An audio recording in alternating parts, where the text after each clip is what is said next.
Welcome back to the Red Dice Diaries, and this is a quick video response to Rhaegar the Dragonborn's video about 3 things GMs do that he loves. Now, this was part of a video response to a series of videos about 3 things GMs do that people hate. Now, it's always nice to see a more positive slant on videos, since all too often we get bogged down with criticism and the negative aspects of the hobby. So it's nice to see Matthew producing a video talking about 3 things that GMs do that he loves. So I've decided to do a response and talk about 3 things that GMs do that I particularly love. And the first one is, I love a GM that is really interested in their game world. After all, you're wanting me to buy into your game world as a player.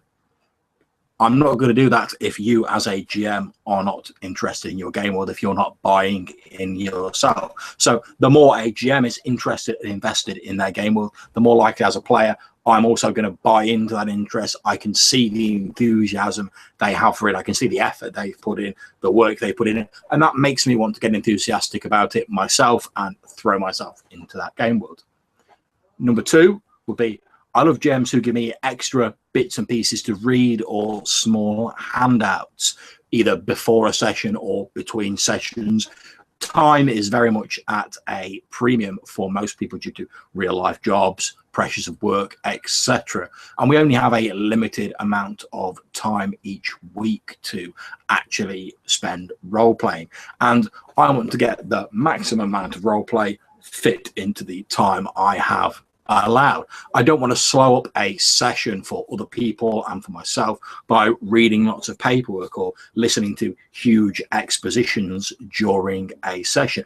Whereas having a few little handouts and stuff like that to read between games not only lets me get that information without slowing the game down, but it also keeps me really fired up for the game, and it sustains my interest and it keeps me thinking about the game even in the times when I'm not actually playing it. So by the time it comes to the session, I want to be there sort of champing at the bit, really enthusiastic. I want to be ready to jump into and immerse myself in that game. I don't want to be trying to catch up on what occurred at the last session. I don't want to be thinking about something else that's bothering me. When I sit down to actually play in that session, I want to be playing in that session and getting the most role play out of my time.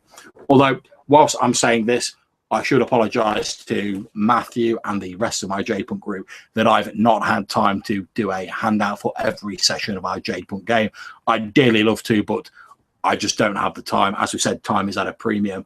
Currently, my plan is to publish 1 after every major milestone, which is about once every 2 or 3 sessions. So as well as not sort of draining the creativity too much, and me trying to constantly dig up things to fill it up with sort of meaningless filler, it will mean I have plenty of interesting things and events to put into each issue. It should also handily serve as a reminder of what's occurred on previous sessions, and it will let you know when something important has occurred in the game. So again, sorry I don't have time to do 1 after each session, guys, but hopefully you'll enjoy the ones that I do put out, and they'll keep you fired up ready for our Jade Punk game. Now, third and finally, I love it when you suggest an idea to a GM and their first response isn't immediately, no, sorry, can't happen. But when they take those ideas, maybe tinker with them a little bit, whatever, and incorporate and fold them back into their game world. It's a great feeling as a player to feel a sense of involvement in a campaign beyond your own single character.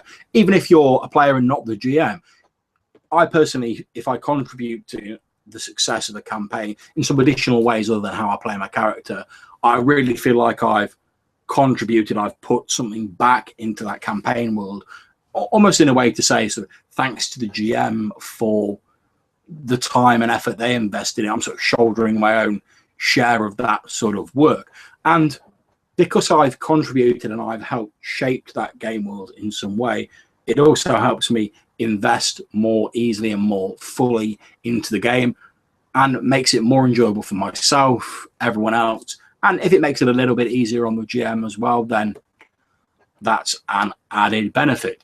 So there we are. Those are my 3 things that GMs do that I love. A response to Matthew Rhaegar the Dragonborn's original video. I'll put a link to his original video down below in the description. If you've liked this video, I hope that you'll consider clicking on like and subscribing to the channel by clicking on the red dice up there. And until I see you next time, take care. If you want to put any comments, drop them down below or hit me up in the Google Plus links. I'll see you next time. Happy gaming.